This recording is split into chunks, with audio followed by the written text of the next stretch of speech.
So for the plastic side of this hammer, I'm first trying LDPE. It's the number 4 with the recycling numbers, because it's softer plastic, and I think it'll be a better hammer for the soft side, more like a rubber hammer. But I have a bunch of these baby formula containers, and it's really easy to just cut them up with scissors. You just cut them up into tiny pieces, and yeah, until you get enough to do what you're going to do. So I've already got enough here, so I'm not going to cut another lid up. I'm tired of cutting plastic right now. But for the mold, I've got these little sardine cans, and I think that's a pretty good diameter for a mallet type hammer.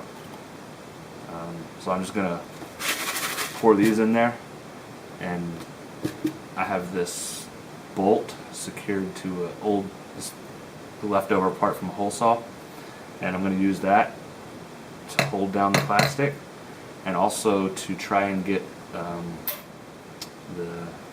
going to try and see if the plastic will melt around these threads, so that I'll have a threadable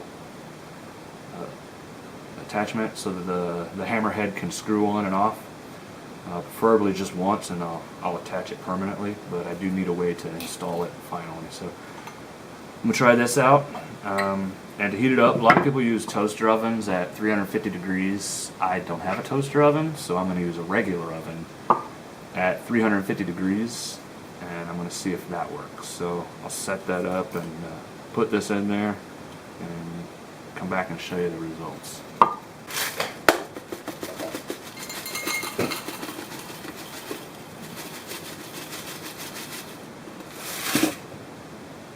Now I know there's air volume in here, but I'm not sure how much.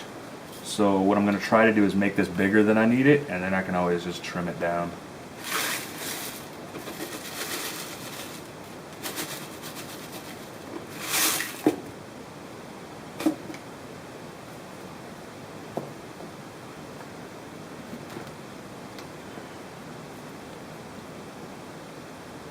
Alright, let's put it in the oven. So here it is, it's all melted, and obviously I didn't fill it up enough of the way. The bolt is hitting the bottom, so I just pull it up a little bit, give it a couple turns to kind of seal that back up, and find some place for this to cool down without moving. I guess we'll see what it looks like when it's done cooling. So here's the LDPE side of the hammer, and it cooled just enough so I can pull it out without having to destroy the tin. And I like the surface, but unfortunately it compacted more than I thought it would, which made the bolt come to the surface. So what I think I'm gonna do, I have some more of these left, I'm going to put these in the bottom of the tin and put it back in the oven and see if it holds together properly. So here it is after it came out. As you can see, it didn't melt everything, so I guess I didn't leave it in long enough. The outside is awesome, but where I added the extra filling, it didn't melt all the way either, and the original never melted back down. The threads held just fine.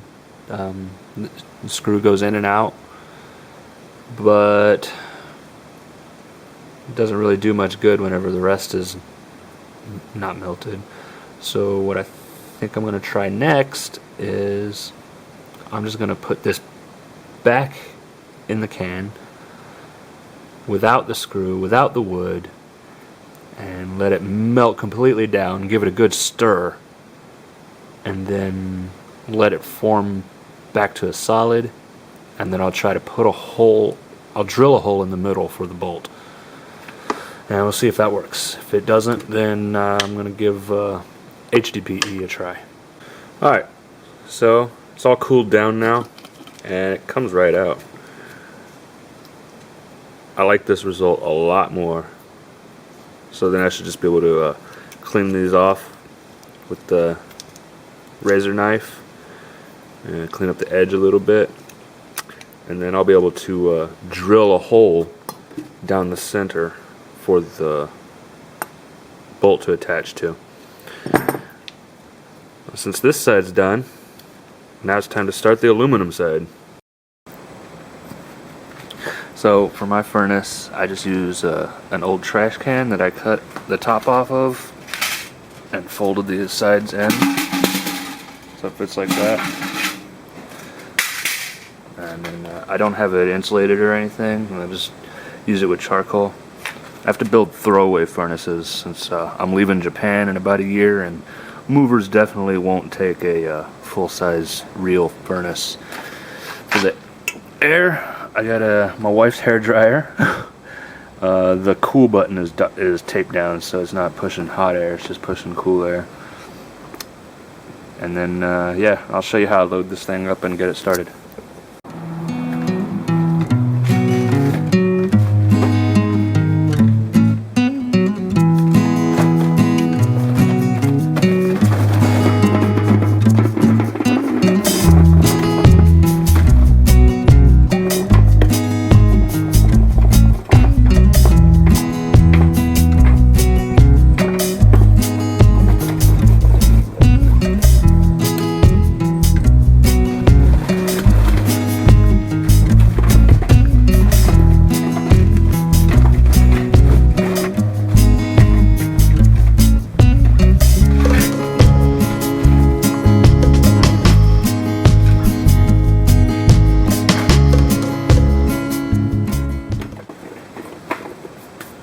So yeah, it's easy as that.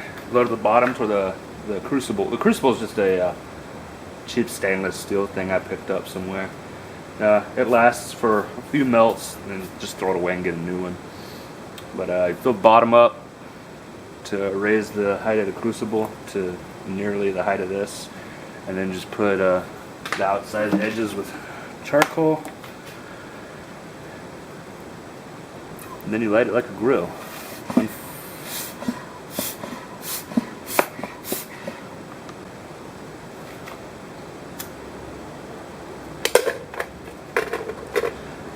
Let it burn down for a few minutes and then turn on the fan.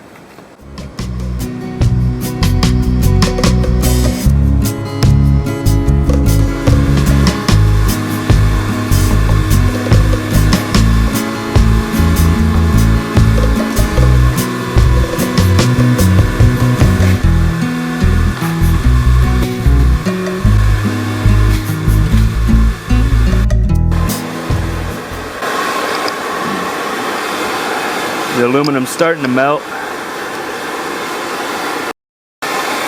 Well, there it is. Aluminum melted. Now I just skim off the top real quick.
Alright, so here's the aluminum side.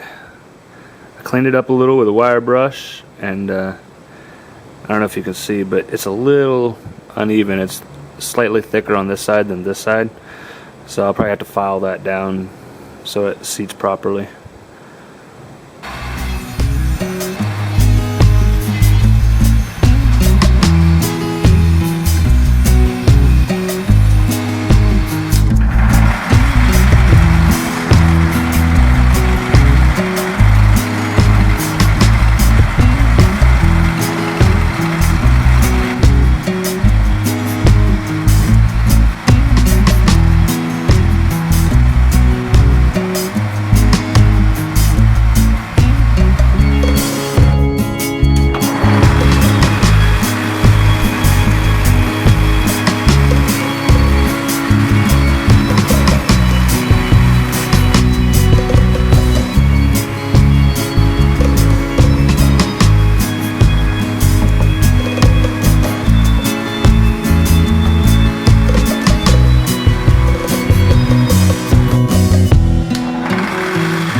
Alright, so now the handle's glued in and it's dried, and now I just screw on the end. I'm not sure how well these threads will hold, but it seems to hold pretty firm. If it winds up breaking or something, I can just throw some epoxy in there. And there we have a mallet made out of aluminum, LDPE, and scrap oak. There's a better view of the mallet in a better light. I'd like to thank you for watching CFB Creations. If you like this video, check out some of my other ones. Subscribe to my channel. And I hope you have a great day.